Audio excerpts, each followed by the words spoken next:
मनसे मुंबई अध्यक्ष पदावर संदीप देशपांडे यांची निवड, अमित ठाकरे यांच्याकडे सर्व शाखा अध्यक्षांची जबाबदारी, तर मनसे अध्यक्ष राज ठाकरेंची घोषणा.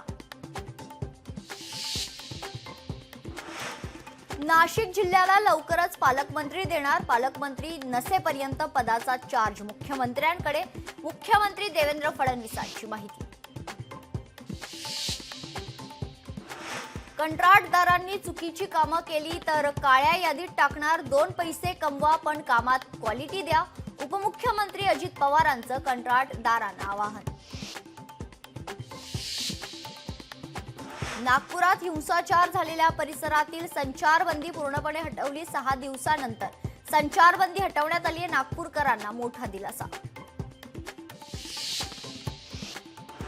हेडफोन घालून गाडी चालवणाऱ्यांवर खासगी बस चालकांसह रिक्षा टॅक्सी चालकांवर लवकरच निर्बंध आणणार, परिवहन मंत्री प्रताप सरनाईक यांची माहिती.